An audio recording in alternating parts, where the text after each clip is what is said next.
Hello students, today we will understand what are the central problems of an economy.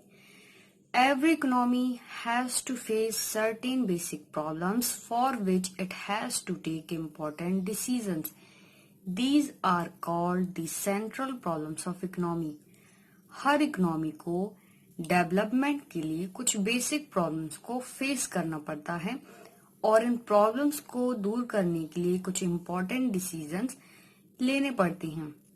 तो economy के development में ये जो problem आती हैं, इन प्रॉब्लम को ही हम क्या कहते हैं? Central problems of economy. ये 3 प्रॉब्लम होती हैं: what to produce, how to produce and for whom to produce. What to produce में मेन प्रॉब्लम ये होती है कि किस टाइप के गुड्स को प्रोड्यूस किया जाए। एक इकोनॉमी में 2 टाइप के गुड्स प्रोड्यूस किए जाते हैं, consumer goods and producer goods. Consumer goods वो गुड्स होते हैं जिन्हें कंज्यूमर या तो कंज्यूम करते हैं या यूज करते हैं, जैसे कि फूड ग्रेन्स, क्लॉथ्स, ज्वेलरी। इन्हें हम क्या कहते हैं? Consumer goods. प्रोड्यूसर गुड्स, जिन्हें हम कैपिटल गुड्स भी कहते हैं, वो गुड्स होते हैं जो प्रोडक्शन में यूज होते हैं, जिन्हें प्रोड्यूसर अपने प्रोडक्शन वर्क में यूज करता है, जैसे कि मशीनरी, इक्विपमेंट्स एटसेट्रा। सो एक कंट्री सभी प्रोडक्ट्स को, सभी गुड्स को प्रोड्यूस नहीं कर सकती है क्योंकि उसके पास रिसोर्सेज कैसे होते हैं? लिमिटेड। तो उसे डिसाइड करना होता है कि वो अपने लिमिटेड रिसोर्सेज को किस टाइप के गुड्स को प्रोड्यूस करने में यूज करें। कंज्यूमर गुड्स को प्रोड्यूस करने में यूज करें या प्रोड्यूसर के गुड्स को प्रोड्यूस करने में यूज करें। सो ये एक सेंट्रल प्रॉब्लम है इकोनॉमी की। What type of goods are produce and how much should be produce in particular sector.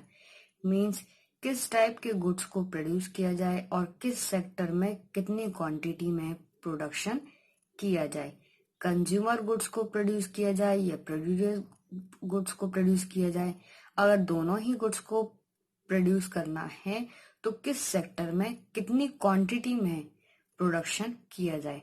Consumer goods ज्यादा प्रोड्यूस किए जाएं या प्रोड्यूसर गुड्स ज्यादा प्रोड्यूस किए जाएं। तो ये प्रॉब्लम होती है इकोनॉमी की। नेक्स्ट सेंट्रल प्रॉब्लम है हाउ टू प्रोड्यूस। मीन्स ये तो डिसाइड कर लिया कि क्या प्रोड्यूस करना है, कितनी क्वांटिटी में प्रोड्यूस करना है, लेकिन उसे कैसे प्रोड्यूस करना है, ये भी एक सेंट्रल प्रॉब्लम होती है इकोनॉमी की। इसमें हमें प्रोडक्शन की टेक्निक को सिलेक्ट करना होता है। 2 टेक्निक होती हैं प्रोडक्शन की, labour intensive technique and capital intensive technique. Labour intensive technique में लेबर्स की हेल्प से प्रोडक्शन वर्क कंप्लीट किया जाता है और कैपिटल इंटेंसिव टेक्निक में रोबोट्स एंड मशीन की हेल्प से प्रोडक्शन वर्क किया जाता है। लेबर इंटेंसिव टेक्निक प्रमोट करती है एम्प्लॉयमेंट को and capital intensive technique promote करती है एफिशिएंसी एंड ग्रोथ को। तो ये एक सेंट्रल प्रॉब्लम है कि किस टेक्निक का यूज करते हुए प्रोडक्शन वर्क कंप्लीट किया जाए। लेबर इंटेंसिव टेक्निक का यूज किया जाए या कैपिटल इंटेंसिव टेक्निक का यूज किया जाए। तो इसमें उस टेक्निक को प्रायोरिटी दी जाती है जिस टेक्निक से प्रोडक्शन की कॉस्ट रिड्यूस होती है और प्रोडक्शन की क्वांटिटी इंक्रीज होती है। नेक्स्ट सेंट्रल प्रॉब्लम है for whom to produce. Means ये तो डिसाइड कर लिया कि क्या प्रोड्यूस करना है, कैसे प्रोड्यूस करना है, लेकिन जो मेन प्रॉब्लम है वो यही है कि किसके लिए प्रोड्यूस करना है। आखिरकार प्रोडक्शन करना किसके लिए है। 3 सेक्शन होते हैं, rich section, middle section and poor section. इन तीनों ही सेक्शन का ध्यान रखते हुए प्रोडक्शन वर्क होना चाहिए। किसी भी एक सेक्शन को प्रायोरिटी नहीं देना चाहिए, तीनों ही सेक्शन को इक्वल प्रायोरिटी मिलनी चाहिए। तो एक कंट्री को अपने लिमिटेड रिसोर्सेज को इस तरीके से प्रोडक्शन में यूज करना चाहिए कि प्रोडक्शन तीनों ही सेक्शन को ध्यान में रखते हुए हो और तीनों ही सेक्शन को बेनिफिट मिले। हालांकि रिच सेक्शन के लिए जो प्रोडक्ट्स प्रोड्यूस किए जाते हैं, जो लग्जरियस आइटम्स होते हैं, उनसे कंट्री को रेवेन्यू लार्ज अमाउंट में जनरेट होता है comparison to poor and middle section. लेकिन फिर भी एक कंट्री केवल एक ही सेक्शन का ध्यान रखते हुए प्रोडक्शन नहीं कर सकती, फिर इकोनॉमी का डेवलपमेंट कैसे होगा? इसलिए उसे मिडल और पुअर सेक्शन का भी ध्यान रखना जरूरी होता है। तो प्रोडक्शन ऐसा किया जाए कि तीनों ही सेक्शन को बेनिफिट हो, तीनों ही सेक्शन की रिक्वायरमेंट के अकॉर्डिंग प्रोडक्शन किया जाए। नेक्स्ट टॉपिक है production possibility curve PPC. The curve which shows alternative combinations of production of two goods which an economy can produce within given resources and technology is called production possibility curve PPC। Economy में जो resources और technology available है, उन resources और technology की help से अगर वो दो गुड्स प्रोड्यूस कर सकती हैं तो उन दोनों ही गुड्स के प्रोडक्शन के अल्टरनेटिव कॉम्बिनेशन को शो करने वाले कर्व को क्या कहते हैं? Production possibility curve PPC. इस कर्व को ही हम production possibility frontier, production possibility line और ट्रांसफॉर्मेशन कर्व भी कहते हैं।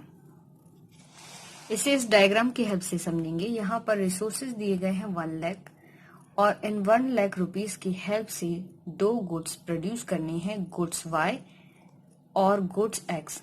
गुड्स वाई शो किया गया है वाई एक्सिस पर और गुड्स एक्स शो किया गया है एक्स एक्सिस पर।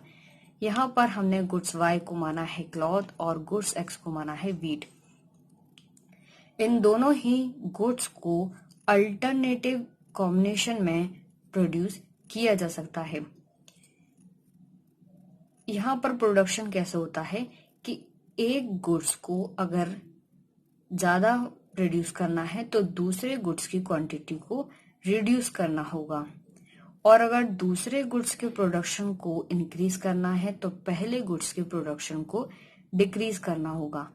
जैसे कि यहाँ पर ए पॉइंट पर दिया गया है, क्लॉथ का प्रोडक्शन इंक्रीज किया है तो वीट के प्रोडक्शन को डिक्रीज किया है, और अगर वीट के प्रोडक्शन को इंक्रीज किया है तो क्लॉथ के प्रोडक्शन को डिक्रीज किया है।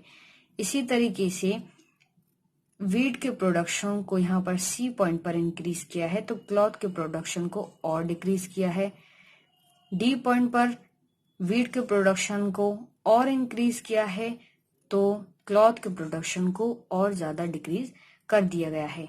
मीन्स यहाँ पर अगर एक गुड्स के प्रोडक्शन को इंक्रीज करना हो तो दूसरे गुड्स के प्रोडक्शन को डिक्रीज करना पड़ता है, क्योंकि रिसोर्सेस तो उतने ही हैं जितने दिए गए हैं। रिसोर्सेस में कोई चेंजेस नहीं होगा, ना ही टेक्नोलॉजी में कोई चेंज होगी। तो उन्हीं टेक्नोलॉजी, उन्हीं रिसोर्सेस का यूज करते हुए दो गुड्स को डिफरेंट वे में प्रोड्यूस करना है। इन्हीं का अल्टरनेटिव कॉम्बिनेशन यहाँ पर दिखाया गया है ए से लेकर डी पॉइंट तक। इन पॉइंट को जिस कर्व पर दिखाया गया है, इस कर्व को ही हम क्या कहते हैं? Production possibility curve. मीन्स एक दो गुड्स के प्रोडक्शन की क्या क्या पॉसिबिलिटी हो सकती हैं, मीन्स किस अल्टरनेटिव कॉम्बिनेशन में ये प्रोडक्ट्स प्रोड्यूस किए जा सकते हैं। सो इसी कर्व को क्या कहते हैं? Production possibility curve. यहाँ पर जो एजम्पशन दिए गए हैं वो ये हैं कि resources are constant, means resources constant रहेंगे, उनमें कोई चेंजेस नहीं होगा। टेक्नोलॉजी इज अनचेंजेबल, टेक्नोलॉजी में भी कोई चेंज नहीं होगा, वही टेक्नोलॉजी रहेगी। Alternative comparison between two goods, और दो गुड्स के बीच में अल्टरनेटिव कंपैरिजन किया जा सकता है, जो कि हमने यहाँ पर ये डायग्राम में भी समझा है कि ये दो गुड्स हैं, इनके बीच में ये अल्टरनेटिव कंपैरिजन किया गया है, इनके अल्टरनेटिव कॉम्बिनेशन को दिखाया गया है। सो इसे क्या कहते हैं? Production possibility curve. Next topic है अपॉर्चुनिटी कॉस्ट। अपॉर्चुनिटी कॉस्ट क्या होती है? दूसरी अपॉर्चुनिटी को चूज करने के लिए जब हम पहली अपॉर्चुनिटी को सेक्रीफाइस करते हैं तो उस पहली अपॉर्चुनिटी की सेक्रीफाइसिंग वैल्यू को कहते हैं हम अपॉर्चुनिटी कॉस्ट। इसे हम एग्जांपल से समझते हैं। यहाँ पर एक पर्सन है जो एक कॉलेज में वर्क करता है जहां पर उसे 50,000 रुपीज पर मंथ मिलते हैं। अगर उसे दूसरे कॉलेज से ऑफर मिलता है 60,000 रुपीज का, तो वो अगर दूसरे कॉलेज में मूव करता है तो उसे पहले कॉलेज को छोड़ना होगा, और पहले कॉलेज को अगर वो छोड़ता है इसका मतलब है पहले कॉलेज में मिलने वाले 50,000 रुपीज को वो सेक्रीफाइस कर रहा है दूसरे कॉलेज में मिलने वाले 60,000 रुपीज के लिए। तो उसने जो 50,000 का सेक्रीफाइस किया है उस सेक्रीफाइसिंग वैल्यू को ही हम क्या कहते हैं, अपॉर्चुनिटी कॉस्ट। और वो ये किस लिए कर रहा है, ताकि वो नेक्स्ट बेस्ट अल्टरनेटिव को चूज कर सके। और नेक्स्ट बेस्ट अल्टरनेटिव क्या है, दूसरे कॉलेज में मिलने वाले 60,000 रुपीज। तो इसे ही हम क्या कहते हैं, अपॉर्चुनिटी कॉस्ट। मीन्स जब आप बेस्ट अल्टरनेटिव चूज करने के लिए फर्स्ट अपॉर्चुनिटी को सेक्रीफाइस करते हैं तो फर्स्ट अपॉर्चुनिटी की सेक्रीफाइसिंग वैल्यू को ही हम कहते हैं अपॉर्चुनिटी कॉस्ट।